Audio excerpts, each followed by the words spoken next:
The massive alien ship appeared in Earth's sky without warning.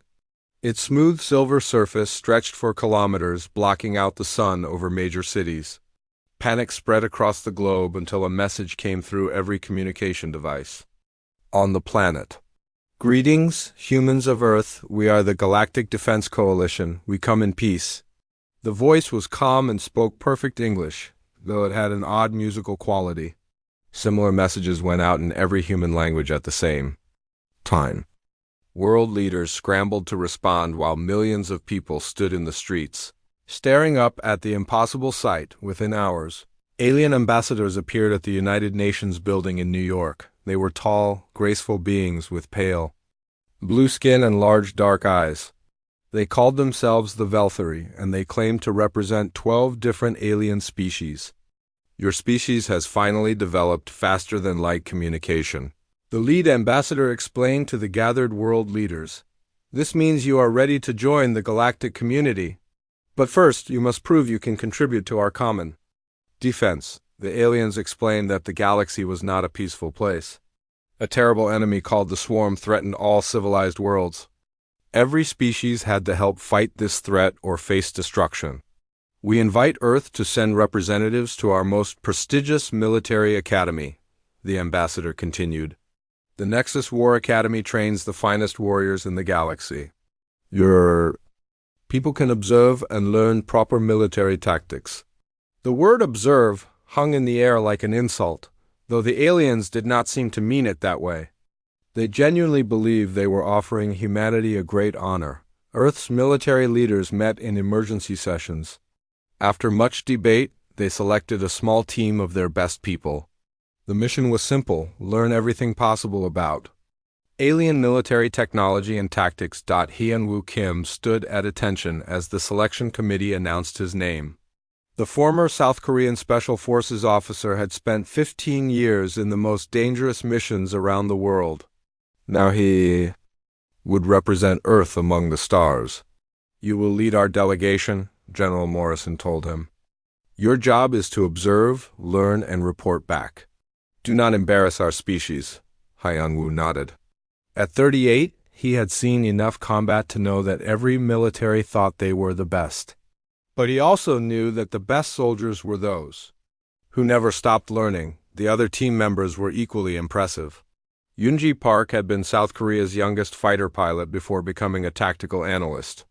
Her ability to see patterns in complex situations was legendary in military circles. Taemin Lee was only 25, but his engineering mind had already revolutionized 3 different weapon systems. If something could be built, improved, or broken, Taemin could figure out how Ji-won Choi looked more like a college professor than a soldier, which was exactly why she was so effective. Her specialty was psychological warfare, understanding how enemies thought and finding ways to break their will to fight. The team gathered at the United Nations building 3 days later. The alien ship had extended a smaller transport vessel that would take them to the academy. As they walked up the ramp, Han-Wo felt the weight of representing his entire species. The inside of the alien ship was unlike anything they had imagined. Soft curves replaced sharp angles, and the walls seemed to glow with their own light. The gravity felt normal, and the air was clean and fresh. "Welcome aboard," said their escort, a tall alien with silver skin and 4 arms. "I am Navigator Keldron of the Zephyrian Republic. The journey to Nexus Station will take 5 days. The humans found their quarters comfortable but strange. The beds were too soft, the walls changed color based on their moods, and the food. Dispensers offered dishes that tasted like nothing they had ever experienced. During the journey, Navigator Keldron gave them briefings about the Academy. It was built inside a massive space station orbiting Kepler Prime, a planet in a system 40 light-years from Earth. The station housed over 50,000 students and instructors from 12 different species. The Academy has trained military leaders for over 3,000 years, Keldron explained proudly. Its methods are proven and time-tested. Your species will benefit greatly from observing our techniques. Again, that word, observing. Yoonji caught Hyun-Woo's eye and raised an eyebrow. They were being treated like children who might learn something by watching the adults work. What about hands-on training? Tayman asked innocently. Keldrin's expression showed confusion. Humans have no experience with proper military doctrine. It would be dangerous to put you in actual exercises. You might be injured, or worse, you might interfere with the training of real cadets. One smiled politely, but Haiyan-Wu could see the steel in her eyes. She was already analyzing their host, looking for weaknesses and pressure points. On the fourth day, they got their first view of Nexus Station. It was enormous, a metal and crystal structure that stretched for hundreds of kilometers in all directions. Ships moved in and out like busy insects around a hive. Beautiful, is it not? Keldrin said. The greatest military minds in the galaxy. Gather here, you are very fortunate to visit such a place. The docking procedure took several hours. The humans watched through the viewports as alien ships of every size and shape moved through carefully controlled traffic patterns. Everything was precise, orderly, and predictable. When they finally disembarked, the humans found themselves in a vast reception hall filled with beings they had only dreamed of in science fiction. There were tall, graceful creatures with many joints, short, stocky beings covered in what looked like living metal, and floating entities that seemed to be made of pure energy. Impressive, yes? Said a new voice behind them. They turned to see a massive alien in an elaborate uniform. He stood over 3 meters tall, with dark red skin and arms that ended in clawed hands. Gold decorations covered his chest, and his bearing spoke of absolute authority. I am Commandant Kextal of the Velthari High Command, he announced. I oversee all training at this academy. You are the humans, I assume. Yes, sir, Haiyan-Wu replied, snapping to attention. The others followed. His lead, Kextal, looked them over like a general inspecting new recruits. His expression suggested he was not impressed. You are much smaller than I expected, he said finally. And you seem quite fragile. Are you certain you can handle even observing our training exercises? We're tougher than we look, Yunji said. Quietly, the Commandant's large eyes focused on her. Indeed? Well, we shall see. You will be assigned quarters in the observation wing. Your schedule will include lectures on proper military theory, tours of our training facilities, and supervised viewing of our exercises. Under no circumstances are you to interfere with actual training. He paused, studying their faces. I should warn you, our methods may seem harsh by your standards. We have been perfecting the art of war for thousands of years while your species was still discovering fire. Do not expect to understand everything you see. We'll do our best to keep up, Haiyan-Wu said evenly. Kextal made a sound that might have been laughter. I am sure you will try. Follow Lieutenant Vexara. She will show you to your quarters and explain the rules. As they followed the young alien officer through the corridors, Haiyan-Wu noticed something interesting. Everything was spotless, perfectly organized, and followed clear patterns. The aliens moved in precise formations, their uniforms were identical, and their behavior was formal and predictable. It was exactly the kind of rigid military structure that creative enemies could exploit. He said nothing, but filed the observation away. They were here to learn, after all. The question was whether the aliens would learn anything from them in return. The human quarters were comfortable, but clearly designed for observation rather than participation. Large windows overlooked the main training grounds, and their rooms were equipped with recording devices and translation equipment. It was like being given front-row seats to watch a show. They were not allowed to join. Biora Song arrived the next morning with the second wave of human observers. She was a communications specialist who had learned 6 different languages before her 20th birthday. Within hours of arriving, she was already picking up basic words in 3 alien languages. The translator devices work well, she told Haiyan-Wu, but I think we miss a lot of meaning. These beings think very differently than we do. The humans spent their first week attending lectures in a massive amphitheater.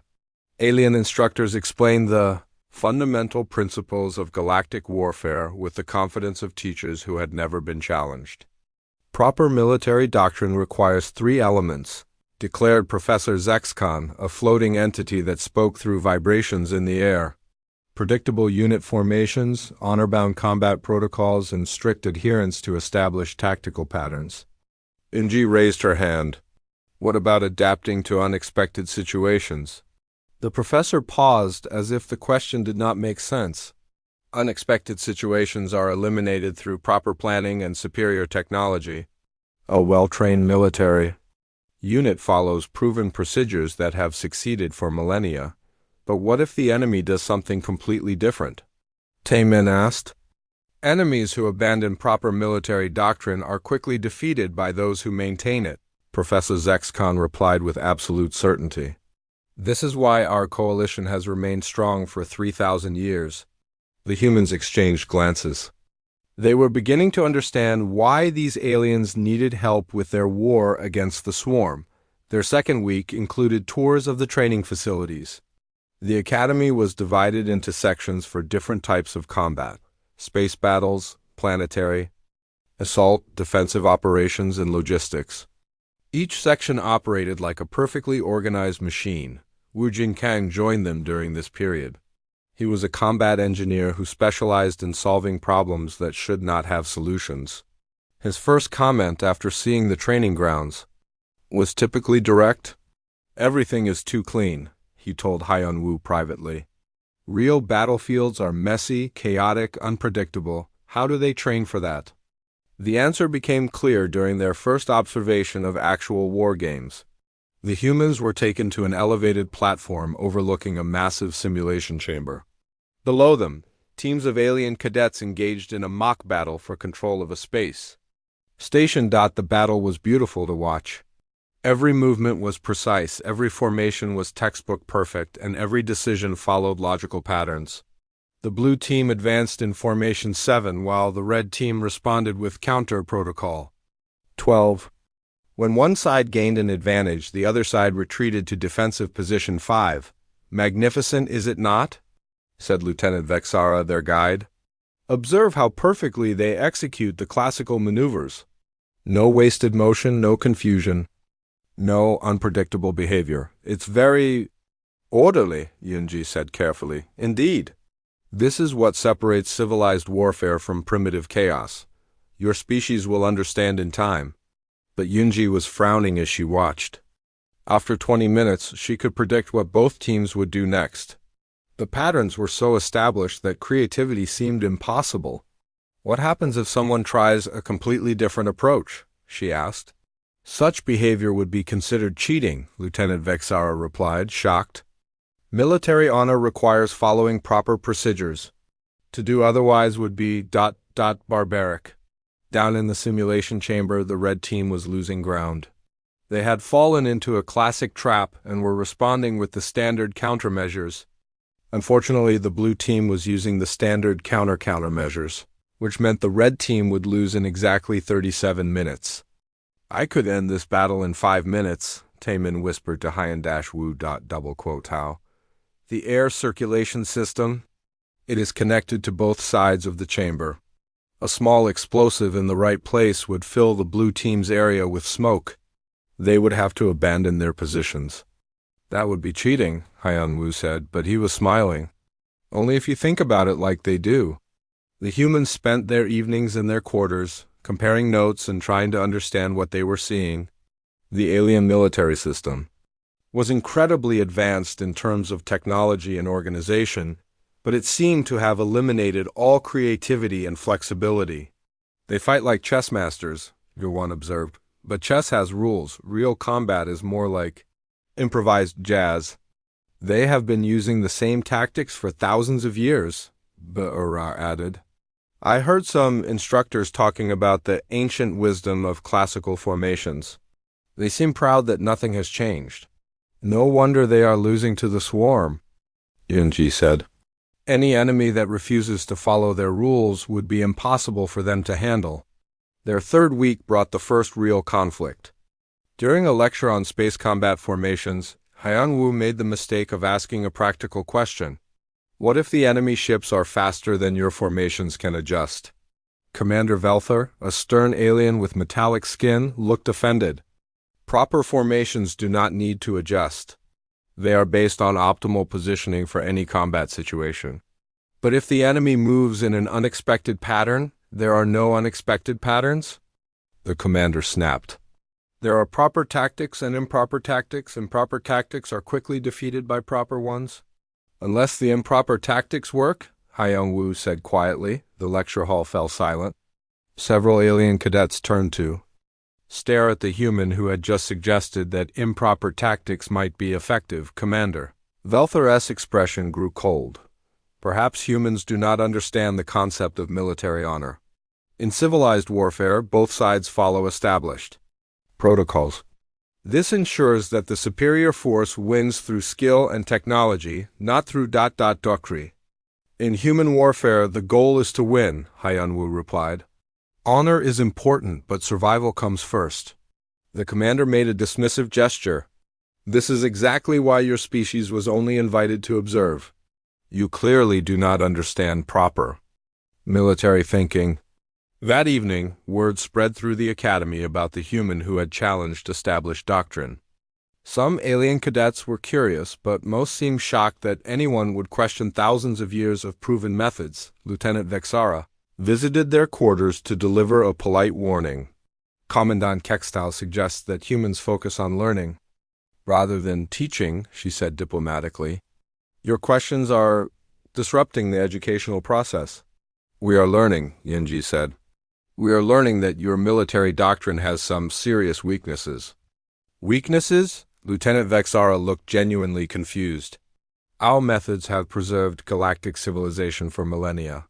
And yet you are losing a war against the swarm, One pointed out gently. The young alien officer's expression tightened. The swarm fights without honor. They use chaotic, unpredictable tactics that violate every principle of civilized warfare. They are more like a natural disaster than a proper military force. Maybe that is why they are winning, Wu Jin said. Lieutenant Vexara left without another word, but her expression suggested that she was beginning to think about things differently. The humans realized they were walking a fine line. They were guests here, invited to observe and learn. But everything they observed suggested that the aliens desperately needed to learn from humanity instead. The question was whether anyone would listen to them before it was too late. The opportunity came during the 4th week, and it came as a challenge rather than an invitation. Commandant Kextal summoned the humans to his office, a massive chamber decorated with trophies from 1,000 battles. His expression was a mixture of frustration and condescension as he gestured for them to sit. Your questions have become disruptive, he began without preamble. My instructors report that you constantly challenge proven methods with hypothetical scenarios that have no basis in proper military theory. Han-woo kept his expression neutral. We are trying to understand your techniques, sir. No, you are trying to impose primitive human thinking on advanced galactic doctrine, Kextal replied sharply. This cannot continue. He stood and walked to a large display screen showing the Academy's training schedules. However, I am not unreasonable. If you truly believe your chaotic methods have merit, I will give you a chance to prove it. The screen shifted to show a planetary defense simulation. It was one of the Academy's most difficult exercises, designed to test final-year cadets in impossible situations. Tomorrow, you will participate in Exercise Omega-7, Kextal continued. You will command a single squad against overwhelming enemy forces attempting to capture a strategic installation. The simulation is designed to test how well units perform when following proper doctrine under extreme pressure. Eun-ji leaned forward. What are the parameters of the exercise? You will have 12 soldiers, volunteers from various species, who are curious about human methods. The enemy force will consist of 60 advanced combat units with superior weapons and technology. The installation you must defend contains no advanced defensive systems, Taemin whistled softly. 5-1. Odds with inferior equipment. Precisely. The exercise typically lasts 4 hours before the defending force is overwhelmed. The goal is to delay the enemy as long as possible while following proper defensive protocols. Kextal's smile was not pleasant. Of course, as observers, you are not required to follow any protocols at all. You may use whatever creative methods you prefer. It was clearly meant as a humiliation. The aliens expected the humans to fail spectacularly, proving once and for all that proper doctrine was superior to human improvisation. "We accept," Hyun-woo said immediately. That evening, the humans met with their volunteer squad in a small briefing room. The 12 aliens who had volunteered were mostly young cadets, curious about human methods but clearly skeptical about their chances. "I am Cadet Zaralin," said a tall, thin alien with blue-green skin. "I study xenobiology, but I have always wondered about human military history. Your species seems to win battles despite having inferior technology." "That is because we cheat," Woo Jin said with a grin. The cadets looked uncomfortable. The concept of cheating in military exercises seemed to disturb them deeply. "Not cheating," Hyun-woo corrected gently. "We think differently. We use tools and tactics that others might not consider." The Ra had been studying the exercise parameters all day. "The rules say we cannot modify our weapons or equipment, but they do not say anything about using the environment." "What do you mean?" asked Cadet Velanara, a stocky alien with 4 arms. "The installation we are defending is built into a mountainside," Ba-Ra explained, pulling up a holographic map. "There are maintenance tunnels, air shafts, and service corridors that are not part of the official floor plan." Taemin's eyes lit up. "And the power systems, water supplies, and environmental controls are all connected through those service areas. The enemy will expect us to defend the main entrances," Unji added, studying the tactical display. "But what if we do not?" Ji-won smiled. "What if we make them think they are winning, then turn their victory into a trap?" The alien cadets listened with growing amazement as the humans outlined their plan. It violated every principle of proper defensive doctrine, ignored established protocols, and relied heavily on improvisation and psychological manipulation. "This is madness," Cadet Zarlin said finally. "You want to abandon our defensive positions and hide in maintenance tunnels like maintenance workers?" "We want to survive," Hyun-woo said simply. "Everything else is negotiable." The next morning, Exercise Omega-7 began in the Academy's largest simulation chamber. The entire facility had been reconfigured to recreate a mountain installation under attack. Hundreds of alien observers gathered in viewing areas to watch the humans. Embarrassed themselves, Commandant Kekstow provided commentary for the audience. "Observe how the humans deploy their forces. Notice how they ignore the fortified positions and strong points that proper doctrine would utilize. Indeed, the human-led force seemed to be abandoning every defensive advantage. They left the main gates undefended, ignored the weapon emplacements, and disappeared into the installation's interior." "Fascinating," muttered Professor Zexcon. "They appear to be surrendering without a fight." The attacking force, controlled by the Academy's advanced combat AI, moved forward cautiously. When they encountered no resistance at the perimeter, they advanced more boldly. Within 30 minutes, they had occupied all the strategic positions and were preparing to secure the installation's central core. "This is embarrassing," Lieutenant Vexara whispered to a colleague.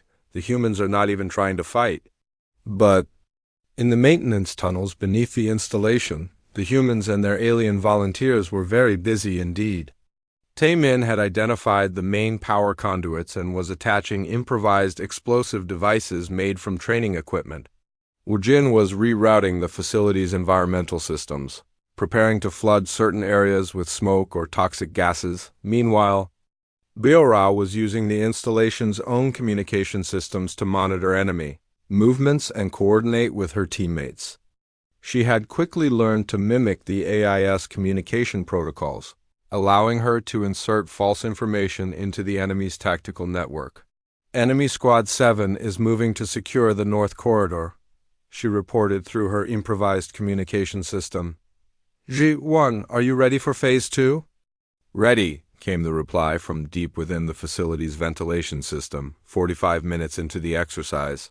The attacking force had occupied 90% of the installation.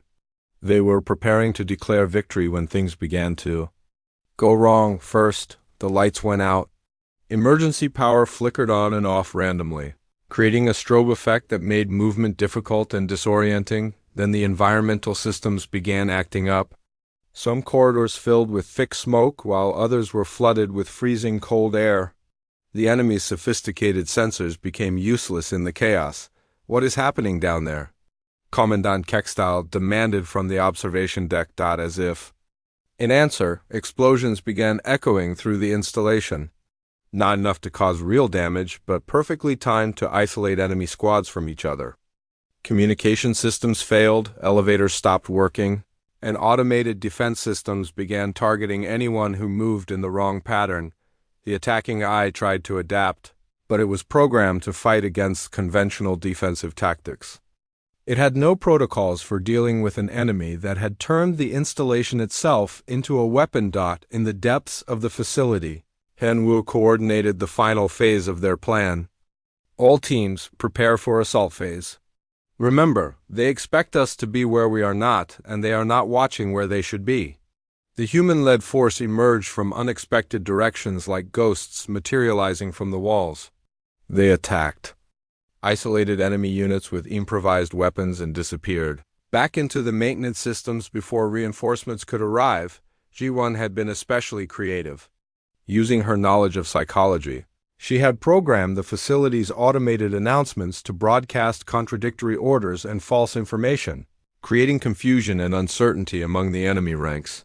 The attack force, which had controlled the entire installation just minutes earlier, found itself fighting a dozen small battles simultaneously while dealing with constant system failures and communication breakdowns. 2 hours and 17 minutes into the exercise, the attacking AI admitted defeat. Its forces were scattered. Demoralized and unable to complete their mission objectives, the simulation chamber fell silent.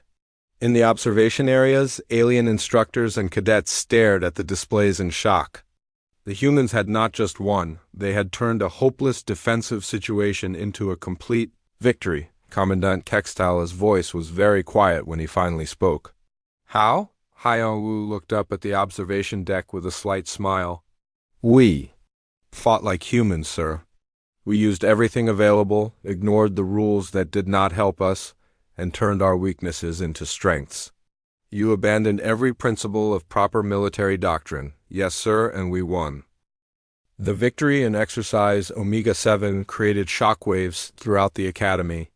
For the first time in 3,000 years, someone had defeated the advanced combat AI using methods that violated every established principle of warfare.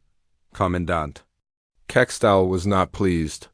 "This cannot be allowed to continue," he declared to his senior staff the next morning. "The humans have confused tactical surprise with actual military competence. They succeeded through trickery and chaos, not through proper doctrine." Professor Zexcon agreed. "Their methods are dangerous. If other species begin copying these chaotic tactics, it could undermine the entire foundation of civilized warfare. Then, we must demonstrate the limitations of their approach," Kextal decided. "I want a series of exercises designed to exploit human weaknesses. Show the entire Academy that proper doctrine will always triumph over primitive improvisation." The humans, meanwhile, found themselves the center of unwanted attention. Alien cadets approached them constantly, asking questions about their tactics and requesting informal training sessions. "How did you know the enemy would not expect an attack from the ventilation system?" asked Cadet Zaralan, who had become one of their most enthusiastic supporters. "Because it was uncomfortable, dirty, and against regulations," Inji replied. "Most people avoid doing things that are uncomfortable, even when those things might save their lives." Sujin Han arrived that afternoon as part of the third wave of human observers. She was an infiltration specialist who had spent her career learning how to become invisible in enemy territory. Her first observation about the Academy was typically direct. "Everyone here moves in predictable patterns," she told Hyun-woo. "Same routes to meals, same schedules for classes, same responses to authority. A single person could map this entire facility in 3 days." "That might be useful information," Hyun-woo replied thoughtfully. 2 days later, Lieutenant Vexara delivered new orders from the Commandant. You will participate in Exercise Titan 5 tomorrow morning. This will test your abilities against superior technology and overwhelming firepower. The exercise parameters were clearly designed to eliminate any advantage the humans might have. They would be fighting in an open field with no cover, no environmental systems to exploit, and no infrastructure to turn into weapons. Pure technology against pure technology. What about our team composition? Tayman asked. You will fight alone, Lieutenant Vexara replied. No alien volunteers this time. Just the 4 humans against a full company of the Academy's elite training units. Min Ho-yoon joined them that evening. He was a former police negotiator who specialized in hostage rescue situations. His ability to read people and predict their behavior had saved dozens of lives during his career. They are trying to humiliate us, he observed after hearing about the exercise parameters. Open field combat eliminates all our advantages. Does it? Ji-won asked thoughtfully. What advantages do we actually have? Speed, creativity, unpredictability, Yoonji listed. Willingness to take risks, added Woo-jin. Ability to improvise, said Tae-min. But most importantly, Hyun-woo said slowly, we understand that the goal is to win, not to look good while losing.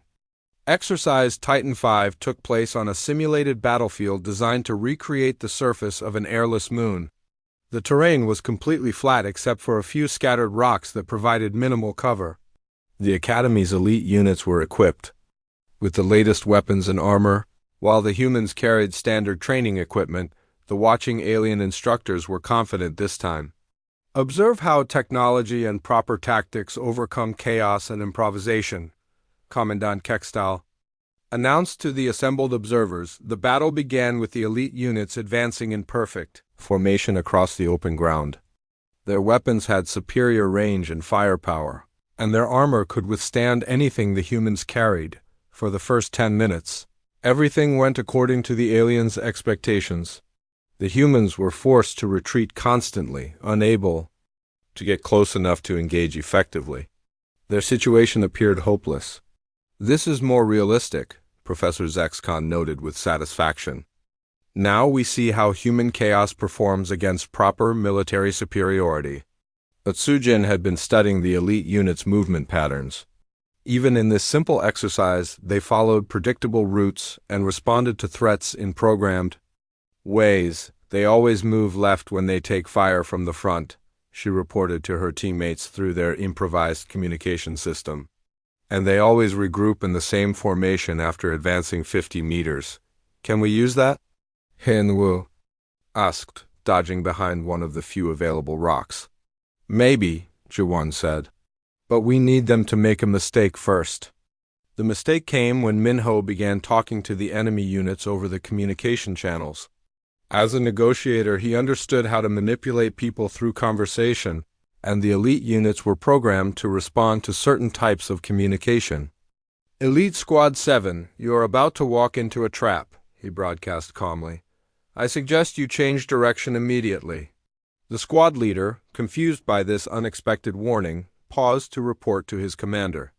This moment of hesitation was exactly what Tae-min needed. He had been studying the training weapons and realized that while they were designed to be safe, they were still powered by energy cells that could be overloaded. With a few quick modifications, he turned his sidearm into a much more powerful device. I hope this works, he muttered. Aiming at the rocky outcropping near Elite Squad 7, the explosion was much larger than anyone expected. The modified weapon overloaded and destroyed itself, but not before turning the rock into flying fragments that damaged several elite units and created a smoke cloud that blocked their sensors. That is cheating, someone shouted from the observation deck. No, Hyun-woo called back, that is engineering. In the confusion that followed, the humans implemented a tactic that no alien military doctrine had ever considered. Instead of trying to defeat the superior enemy force, they focused on making the exercise impossible to complete. Soo-jin used her infiltration skills to get close to the elite unit's command post. She did not attack it. Instead, she began broadcasting false orders and contradictory information that confused the entire enemy force. Meanwhile, Yunji had noticed that the exercise was being monitored by automated systems that tracked ammunition usage, casualty rates, and objective completion. She began deliberately triggering these systems in ways that made accurate assessment impossible. They cannot win if we break their ability to measure victory, she explained to Wu Jin. I like it, he replied, using his engineering skills to create false sensor readings that made the monitoring systems report impossible results. The final phase of their strategy was the most audacious. Instead of fighting the elite units, they began helping them. Minho coordinated with enemy squad leaders to avoid casualties on both sides, while Jiwon used psychological manipulation to convince the elite units that they had already achieved their objectives. This exercise has become meaningless, Commandant Kextal announced after 2 hours of increasingly bizarre developments. The humans have somehow corrupted the entire simulation. How do we determine a winner? Asked Professor Zexcon. There is no winner, Hyun-woo replied from the battlefield. We changed the game instead of playing it. The observation deck erupted in confused discussions. Some alien instructors were outraged by the humans' refusal to follow proper exercise protocols. Others were fascinated by tactics they had never imagined, but the cadets had a different reaction entirely. They began asking uncomfortable questions about their own training methods. Why do we always follow the same patterns? Cadet Zaralin asked Professor Velanara after the exercise ended. Because they are proven to work, the professor replied automatically. But they did not work against the humans. The humans cheated. Did they accomplished their objectives using available resources and creative thinking. Is that not exactly what we should be doing in real combat? Similar conversations were happening throughout the academy. The humans' victories were forcing alien cadets to question assumptions that had remained unchanged for millennia. That evening, Commandant Kextal summoned the humans to his office once again. His expression was coldly furious. You are disrupting the entire academy, he said without preamble. My instructors report that cadets are refusing to follow proper formations. They ask questions about every tactical doctrine. Some have even requested permission to study human military history. Is that a bad thing? Yunji asked innocently. It is chaos. Kextal snapped. Military discipline requires unquestioning obedience to proven methods. When soldiers start thinking for themselves, command structure breaks down. In human military doctrine, thinking soldiers are more effective than obedient ones, Hyun-woo said calmly. Your military doctrine has never faced a real threat. You have been fighting other humans with similar limitations. We face enemies with technology and capabilities far beyond your understanding. One leaned forward. Tell us about the swarm. The question hung in the air like a challenge. Kextal's expression suggested this was not a topic he wanted to discuss with humans. The swarm is not your concern, he said finally. Your species lacks the context to understand such matters. Try us, Minho said quietly. For a long moment the holographic star map showed a galaxy painted in blood. Red zones marked systems that had fallen to the swarm, and there were far too many of them. Entire sectors that had been thriving civilizations just years ago now showed only empty space. The swarm appeared 60 years ago. Commandant Kextal began, his voice heavy with old pain. They came from outside our galaxy, moving from system to system like a plague. Every fleet we sent against them was destroyed. Every defense we established was overrun. The humans studied the map in silence. The pattern of destruction was unlike anything they had ever seen. The swarm did not seem interested in conquest or resources. They simply consumed everything in their path and moved on. What do they want? The Ora asked. We do not know. They do not communicate. They do not negotiate. They appear, they destroy, they leave nothing behind. Kextal manipulated the display to show battle recordings. Watch this. This was the Battle of Kepler 7 5 years ago. The recording showed a massive space battle between coalition forces and something that defied description. The swarm ships moved like living creatures, changing shape and tactics in mid-battle. They seem to anticipate every coalition move and respond with devastating effectiveness. They fight like animals, Professor Zexcon said, joining the briefing. No formation discipline, no honor codes, no predictable patterns. They simply swarm over our forces and tear them apart. Unji was studying the battle recordings with intense focus. They adapt, she said suddenly. Every time your forces use the same tactic twice, the swarm develops a countermeasure. Precisely why proper doctrine is so important, Kekstau replied. When facing such chaos, we must maintain discipline and order. We cannot allow ourselves to become like them. But your discipline is not working, Taemin pointed out. You have been losing for 60 years. The commandant's expression darkened. We have saved billions of lives through strategic retreats and defensive actions. Without proper military doctrine, the entire galaxy would have fallen by now. Or maybe you would have found a way to win, Haiyan-Wu said quietly. The meeting ended, with tension thick in the air. The humans were beginning to understand why their presence at the academy was so controversial. The alien military establishment was not just fighting the swarm. They were fighting to preserve their entire way of thinking about warfare. Word of the swarm briefing spread quickly through the academy's informal communication networks. Within hours, alien cadets were approaching the humans with new questions. Is it true that the swarm uses chaotic tactics like you do? Asked Cadet Velanara during an impromptu gathering in the mess hall. We do not know enough about the swarm to say, Jawan replied carefully. But we do know that rigid tactics are vulnerable to adaptive enemies. Then how should we fight them? Cadet Zaralan pressed. Sujin looked around the crowded mess hall, noticing how many alien cadets were listening to the conversation. The same way we fought the Academy's exercises. Use everything available, ignore rules that do not help, and never do the same thing twice if you can avoid it. This sparked a heated debate that lasted late into the evening. Some cadets argued that abandoning proper doctrine would lead to chaos and defeat. Others insisted that continuing to lose battles was worse than changing their methods. The debate continued in classrooms, training areas, and dormitories throughout the academy. Young alien officers began experimenting with human-inspired tactics during practice sessions. Some instructors tried to stop this trend, but others quietly encouraged it. Lieutenant Vexara found herself caught in the middle.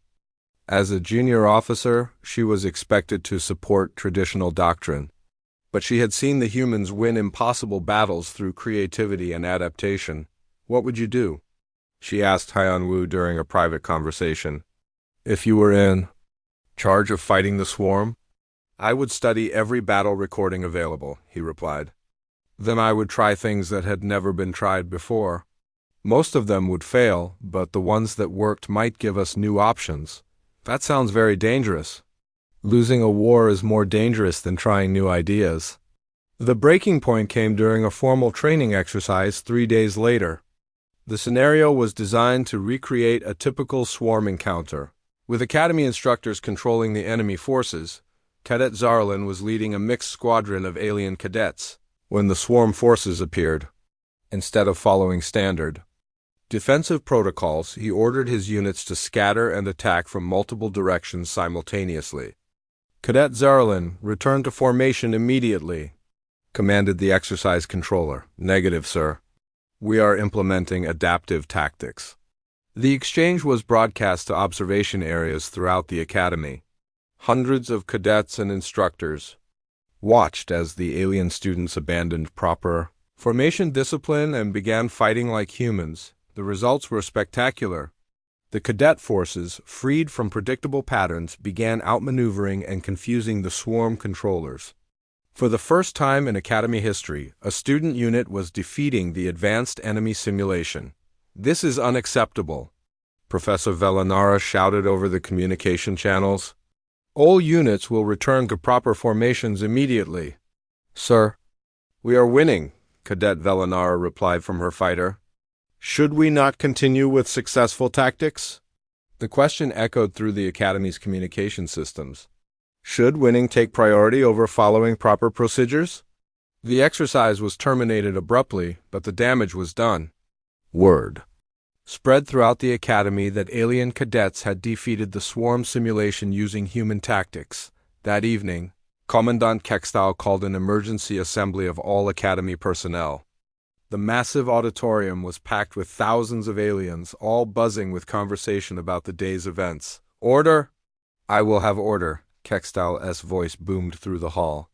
"Today's events have demonstrated a serious breakdown in military discipline. Cadets openly defied direct orders from superior officers. This cannot continue." He gestured toward the humans, sitting in a special section near the front. "These beings have introduced chaos into our institution. Their primitive methods may seem effective in controlled exercises, but they would be disastrous in real combat." Murmurs of agreement came from the older instructors, but many cadets remained silent. "Military discipline exists for a reason," Kextal continued. "When soldiers begin questioning orders and improvising tactics, command structure collapses. The result is not victory, but defeat and destruction." Cadet Zaralan stood up in the audience. "Sir, permission to speak?" "Permission denied. You have already demonstrated your inability to follow proper—" "Sir, we defeated the swarm simulation today." Zaralan's voice carried clearly through the auditorium. "For the first time in Academy history, students outfought the advanced enemy program. Should we not learn from this success?" The auditorium erupted in discussion. Dozens of cadets began speaking at once, some supporting Zarlan and others defending traditional doctrine. "Silence!" Kextal roared. "This assembly is concluded," but the cadets did not disperse quietly. They gathered in small groups, continuing their debates with increasing intensity. The careful order that had defined the academy for thousands of years was beginning to fracture. Bo-Ra found herself surrounded by alien communications specialists, all asking questions about human military coordination methods. Taemin was sketching improvised weapon designs for a group of engineering cadets. Sujin was explaining infiltration techniques to intelligence students. "This is getting out of hand," Minho observed to Hyenwoo as they watched the informal teaching sessions spreading throughout the academy. "Is it?" Hyenwoo replied. "Or is it finally getting somewhere useful?" The next morning brought new orders from Commandant Kextal. All human personnel were confined to their quarters pending review of their status at the academy. No alien cadets were permitted to visit them or attend any further informal discussions, but the damage was already done. The ideas had spread too far to be contained by administrative orders. In dormitories throughout the academy, alien cadets were secretly practicing human-inspired tactics. In classrooms, students were asking uncomfortable questions about traditional doctrine. In the command center, junior officers were quietly reviewing battle recordings and wondering if there might be better ways to fight the swarm. Lieutenant Vexara visited the humans that evening, officially to deliver meal rations, but actually to deliver a message. "Many of us are listening," she said quietly. "Changes are coming, whether the commandant approves or not." "What kind of changes?" Yunji asked. "The kind that might finally give us a chance to win this war." As if summoned by her words, alarms began blaring throughout the academy. Emergency lights bathed the corridors in red, and automated voices announced the unthinkable. "All personnel to battle stations. The swarm has been detected approaching." "Nexus Station, this is not a drill." The real test was about to begin.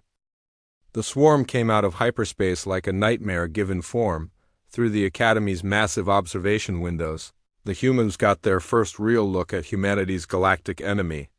The ships were nothing like the clean, geometric vessels of the Coalition. Instead, they writhed and pulsed like living creatures, constantly changing shape as they moved. "By the stars," Lieutenant Vexara whispered, standing beside the humans in the command center. "There are so many of them." The tactical displays showed over 200 swarm vessels surrounding Nexus Station. They moved in seemingly random patterns, but Unji was already beginning to see the underlying intelligence in their chaos. "They are probing the station's defenses," she reported to Commandant Kextal, who had reluctantly allowed the humans into the command center. "Each ship is testing a different approach vector, gathering information about our response times and weapon positions. Impossible, replied Commander Velther. They are simply moving randomly, as animals do. Our defensive grid will channel them into predetermined kill zones. But even as he spoke, the swarm ships began to adapt. They avoided the areas where the station's weapons were strongest and concentrated their probes where defenses were weakest. Sir, reported a communications officer, the outer defense platforms are reporting system failures. Their targeting computers are being jammed by some kind of adaptive interference. Kextal's expression grew grim.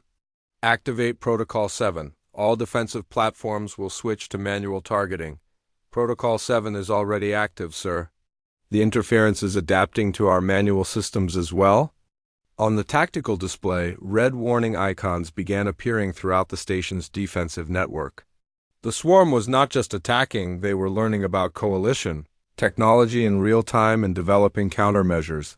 This is why proper formation discipline is so important, Professor Zexcon announced to the command center. When facing chaos, we must maintain order. But the station's defensive formations were becoming a liability. The swarm ships seemed to anticipate exactly where coalition forces would be positioned and how they would respond to different types of attacks. Sir, called out Cadet Zarlin from a junior officer station, request permission to implement adaptive defensive patterns. Denied, Kextal replied without hesitation. All units will maintain assigned positions and follow established protocols. Hanwu watched the battle develop with growing concern. The coalition forces were fighting exactly as they had been trained, which meant they were fighting exactly as the swarm expected them to. They have been studying you, he said to Kextal. Every battle for 60 years has been a learning experience for them. They know how you fight better than you do. Silence. You do not understand the complexities of void combat. But even as the commandant spoke, the first swarm ships broke through the outer defensive perimeter. They moved through the coalition formations like water flowing around rocks, always appearing where they were least expected. Hull breach on Deck 7, reported a damage control officer. Emergency force fields are holding, but we have multiple casualties. Hull breach on Deck 12. Swarm forces have penetrated the lower defensive grid. The reports came faster and faster as the station's defenses crumbled. The coalition forces were fighting bravely, but they were fighting predictably. Every counterattack followed established patterns, and the swarm countered every pattern perfectly. Sir, Timin said urgently, their ships are using some kind of adaptive armor. Our weapons are becoming less effective with each hit. That is impossible, Commander Velther replied. Energy weapons cannot be adapted to in real time. Tell that to them, Wujin said, pointing at the tactical display where swarm ships were shrugging off attacks that should have destroyed them. Lieutenant Vexara moved closer to the humans. What would you do? She asked quietly. Change everything, Sujin replied immediately. Stop doing what they expect and start doing what they cannot predict. That would violate every defensive protocol. Your protocols are not working. The truth of this statement was becoming undeniable. Despite having superior numbers and defensive positions, the coalition forces were losing ground steadily. The swarm was inside the station now, moving through corridors and engaging defenders in close combat. Sir, reported another officer, swarm forces have reached the academy training levels. They are advancing toward the primary reactor core. If the swarm reached the reactor, the entire station would be destroyed. Thousands of alien cadets and instructors would die, along with the humans who had come here as observers. Kextal stood frozen, paralyzed by a situation that no protocol had prepared him for. His entire military philosophy was based on the assumption that proper doctrine would always triumph. But proper doctrine was failing catastrophically. Cadet Zarlin made the decision for him. All Academy units, this is Cadet Zarlin, he broadcast on the general communication channel. Implement emergency adaptive protocols. Abandon assigned positions and engage the enemy using flexible tactics. Cadet Zarlin, you are relieved of duty. Kextal roared. Sir, with respect, relieving me will not stop the swarm from killing everyone on this station. The young alien cadet turned to the humans. Will you help us? Han Wu looked at his team, then at the desperate alien officers watching them. What do you need? Show us how to fight like humans. What followed was the strangest battle coordination session in galactic history. While swarm forces carved their way through the station's defenders, humans began teaching aliens how to abandon everything they had ever learned about warfare. Forget formations, Unji called out to a group of alien cadets. Move independently. Make it impossible for them to predict where you will be. Use the environment, Wu Jin added, studying the station's layout. Turn the training facilities into weapons. Use the gravity generators, the atmospheric controls, anything that can hurt them or help us. Taemin was already working with alien engineers to modify their equipment. Your weapons are too predictable. We need to create something they have never seen before. In the command center, Be-Ra had taken control of the communication systems. She was coordinating with scattered defensive units, helping them avoid swarm forces and strike where the enemy was weakest. Squad 15, there are 3 swarm units. Moving toward your position through the main corridor, she reported. But there is a service tunnel that will let you attack them from behind, Squad 15 acknowledging. Moving to service tunnel. Minho was working with G1 to analyze swarm movement patterns. They are not completely unpredictable, he reported. They respond to certain types of psychological pressure. What kind of pressure? Asked Lieutenant Vexara. They expect us to be afraid.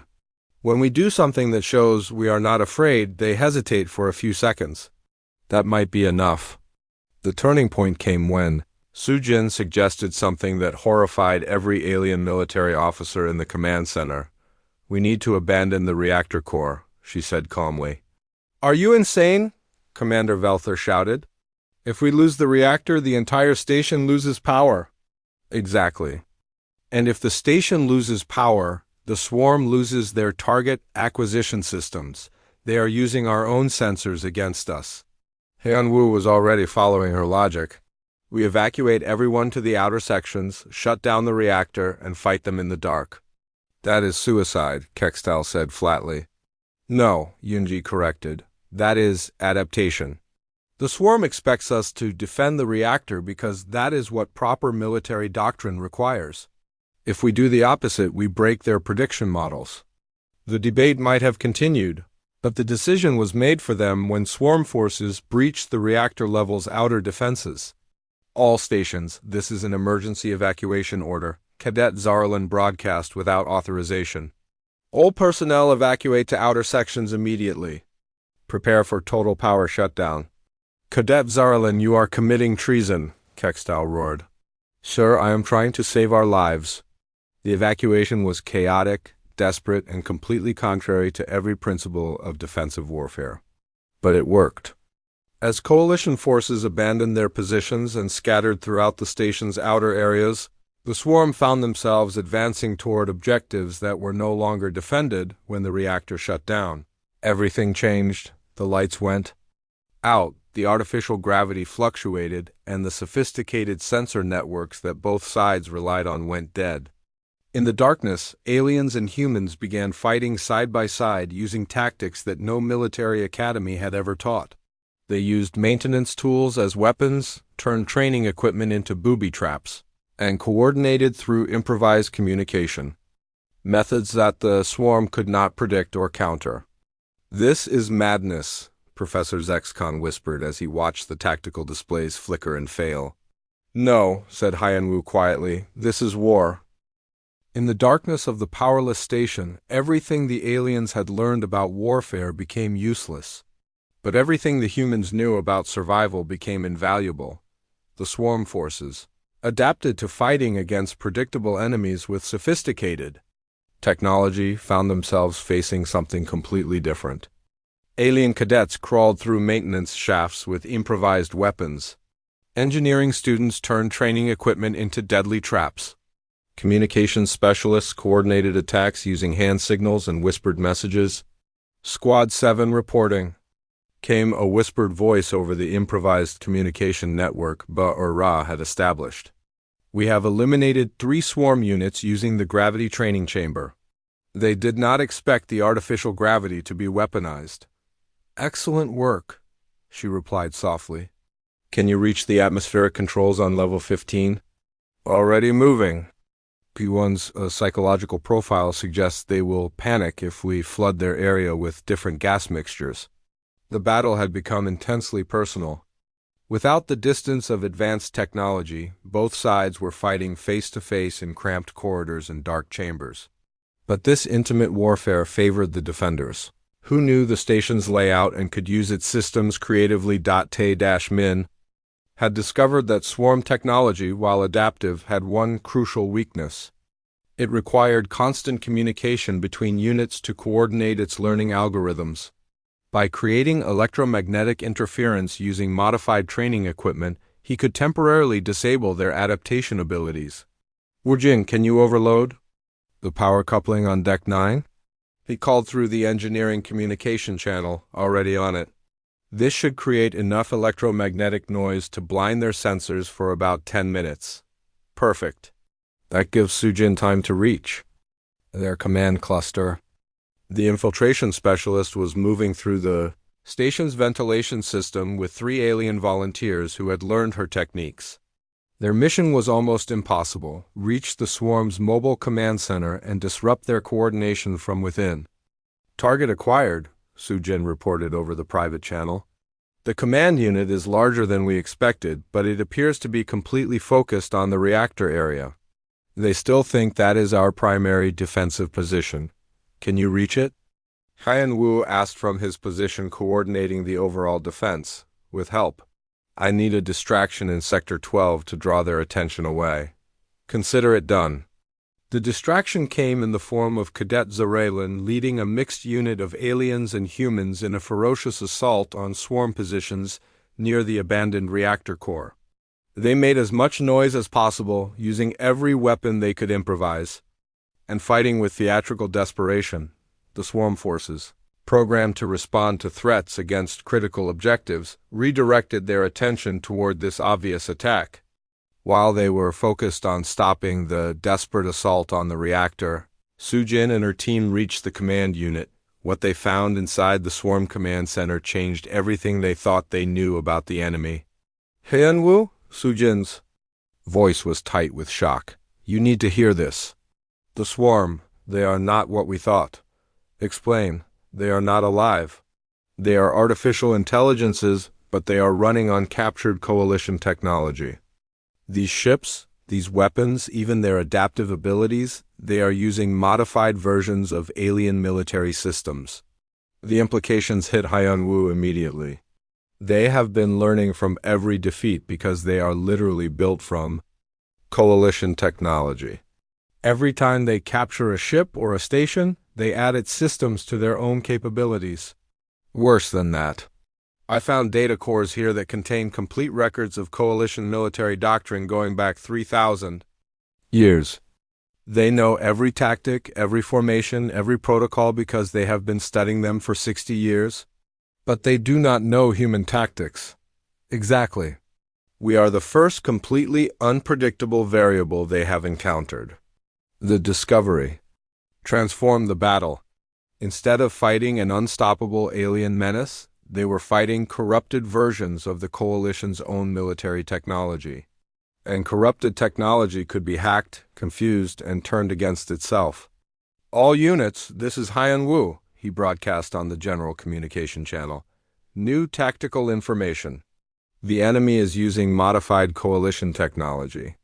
Every strange maneuver you can think of will confuse their programming. What followed was the most creative battle in galactic history. Alien cadets who had spent years learning proper military doctrine suddenly found themselves inventing completely new tactics on the spot. Cadet Velinara discovered that swarm units would freeze temporarily if presented with contradictory target priorities. She began using this to trap them in decision loops while her teammates attacked from unexpected angles. A group of engineering students found that the swarm's adaptive armor could be overloaded by hitting it with multiple different weapon types simultaneously. They started mixing energy weapons with kinetic projectiles and improvised chemical explosives. Or realized that the swarm's communication systems were vulnerable to human languages. which were not in their database. She began coordinating attacks using Korean phrases that the alien translators converted into tactical commands the swarm could not interpret. She called out, and 20 different species attacked simultaneously. Without the swarm understanding the order, the tide of battle turned decisively when Minho implemented a strategy that violated every principle of civilized warfare. Instead of trying to defeat the swarm forces, he began trying to capture them. "They are machines," he explained to Lieutenant Vexara as they led a unit toward a group of isolated swarm soldiers. "Machines can be reprogrammed." Using techniques borrowed from hostage negotiation, Minho began talking to the swarm units directly. Not trying to reason with them, but trying to confuse their decision-making algorithms with contradictory information. "Your primary objective is to capture the reactor core," he said calmly to a group of swarm soldiers who had surrounded his position. "But your secondary objective is to preserve captured coalition technology. This station contains 3,000 years of military knowledge. If you destroy it, you lose that knowledge." The swarm units froze, caught between conflicting programming directives. "Your tertiary objective is to adapt to new tactical situations. But humans represent a completely new tactical variable. To study us properly, you need living specimens, not corpses." More confusion. The swarm soldiers began moving in stuttering, uncertain patterns as their programming tried to resolve contradictory priorities. "Your quaternary objective is survival. But the longer you remain on this station, the more we learn about your capabilities. We are adapting to you faster than you are adapting to us." That final statement broke something in the swarm unit's decision-making process. They had been programmed to be the ultimate adaptive force superior to any static enemy. The suggestion that they were being out-adapted created a logical paradox their systems could not resolve. One by one, the swarm soldiers shut down, their artificial minds overwhelmed by recursive logic loops. The technique spread rapidly through the defending forces. Within 2 hours, most of the swarm units on the station had been either destroyed or neutralized through psychological manipulation that their programming could not handle. "Swarm command vessel is withdrawing," reported a sensor technician as emergency power was restored to the command center. "All remaining swarm forces are falling back to their ships." Through the observation windows, they watched the alien fleet retreat into hyperspace. For the first time in 60 years, the swarm had been defeated in a major engagement. The command center erupted in celebration. But Commandant Kextal's expression was grim. He approached Tianwu with a mixture of gratitude and deep concern. "You have saved this station and everyone on it," he said formally. "The Coalition owes humanity a debt that can never be repaid." "But," Haiyan-Wu prompted, sensing there was more. "But everything we believed about warfare has been proven wrong. 3,000 years of military tradition destroyed in a single day." Kextal gestured toward the celebrating cadets. "Look at them.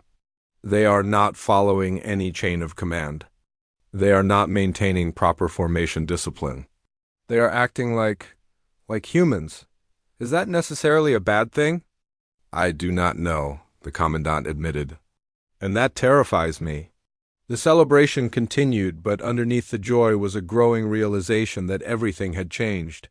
The rigid military hierarchy that had governed the galaxy for millennia was cracking. Young officers were questioning their superiors.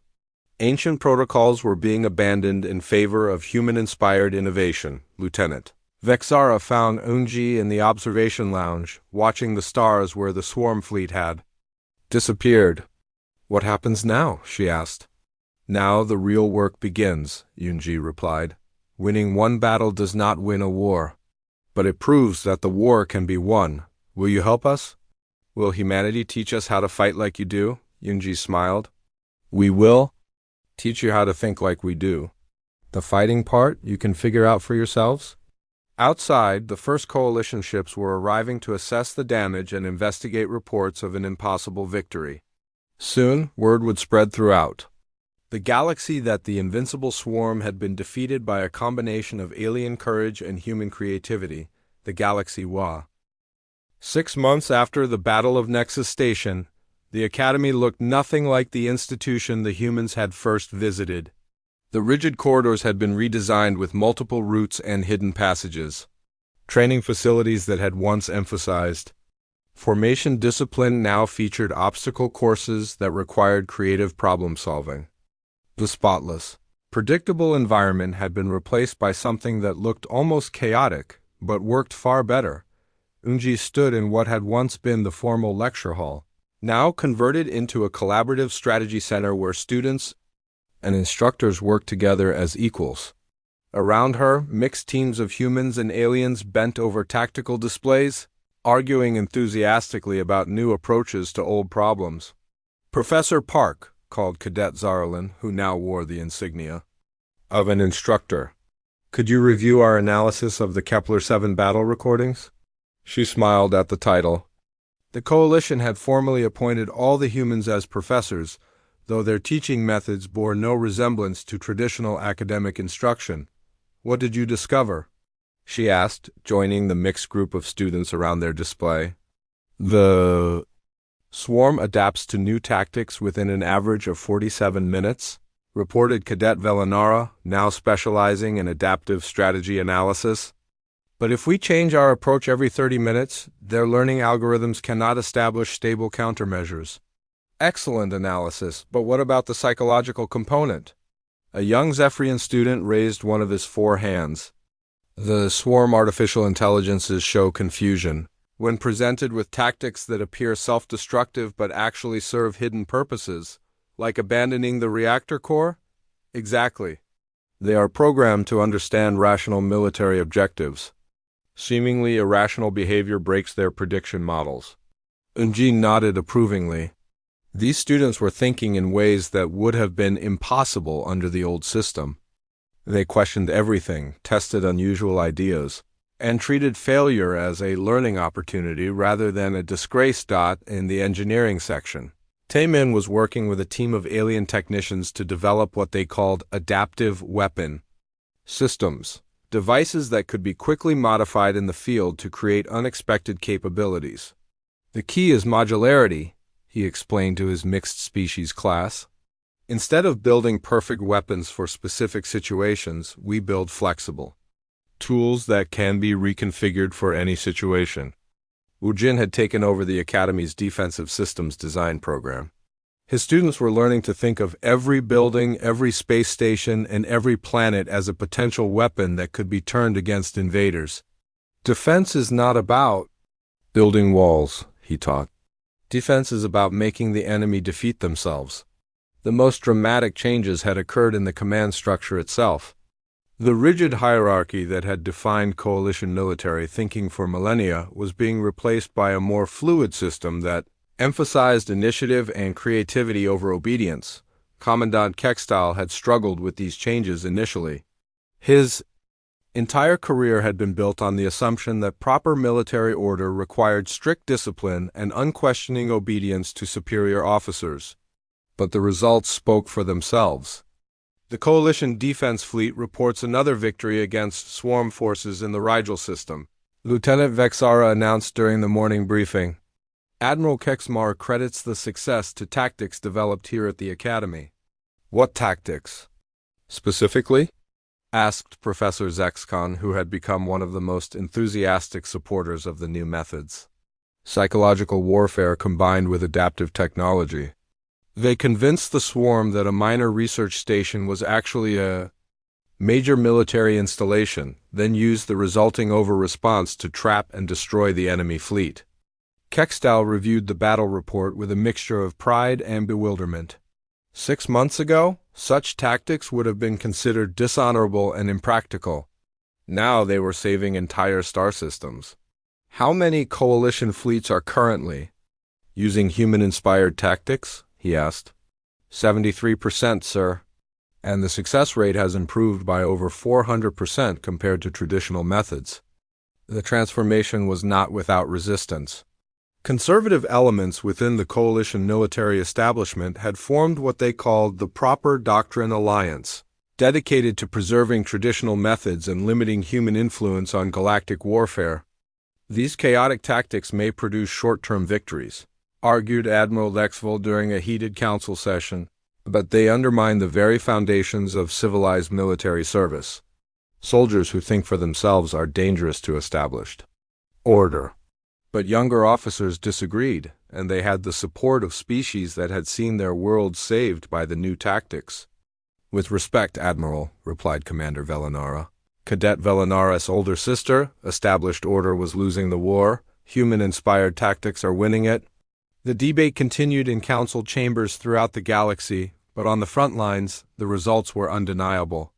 For the first time in 60 years, coalition forces were pushing the swarm back. Bor had established a new communication school that taught multi-species coordination using techniques borrowed from human special operations. Her students learned to work together despite having completely different languages, cultures, and ways of thinking. "Communication is not about speaking the same language," she taught. "Communication is about understanding the same goals." Sujin's infiltration and intelligence program had become the most requested training course in the academy. Students from dozens of species learned how to gather information, move unseen, and turn enemy advantages into weaknesses. Minho's negotiation and psychological warfare classes were equally popular. The discovery that the swarm could be confused and manipulated through conversation had opened entirely new approaches to combat. "Your enemy's greatest strength can become their greatest weakness," he explained to a class of mixed students. "The swarm's adaptability makes them powerful, but it also makes them vulnerable to contradictory information."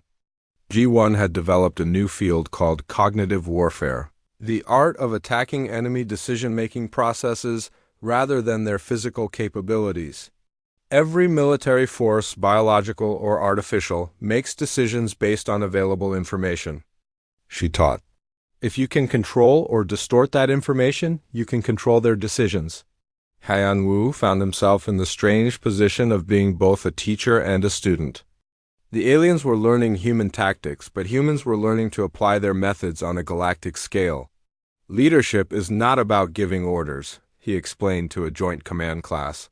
"Leadership is about enabling others to solve problems. You cannot solve yourself." The Academy's success was attracting attention from across the galaxy. Representatives from species that had never joined the coalition were arriving to request training in human-inspired tactics. Even some neutral worlds that had avoided the war were sending observers to learn about these new methods. "We have received formal requests from 47 different species," reported Lieutenant Vexara during the weekly coordination meeting. "They all want to establish similar training programs on their own worlds. Can we accommodate them?" asked Kextal.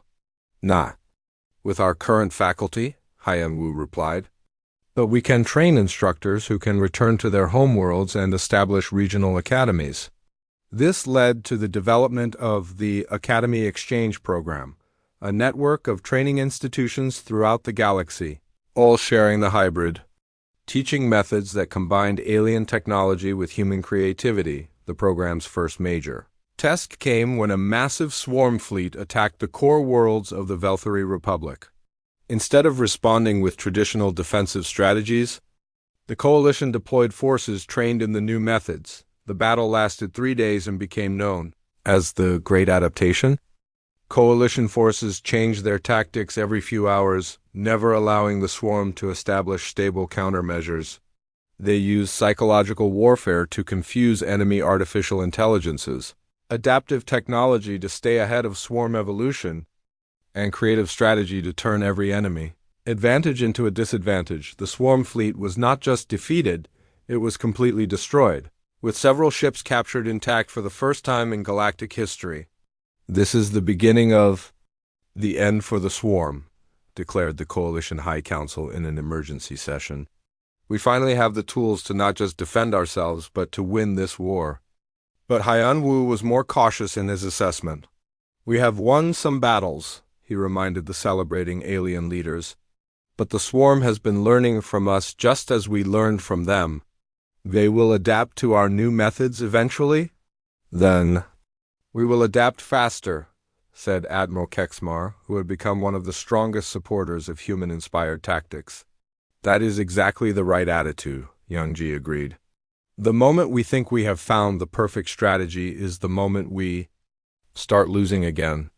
The Academy's final transformation came when the Coalition formally abandoned the old rank structure that had separated instructors from students. Under the new system, everyone was both a teacher and a learner, sharing knowledge and testing new ideas together. This is not how military institutions are supposed to function. Professor Zexcon observed to Haiyan Wu one evening as they watched mixed groups of humans and aliens working together on tactical problems. How?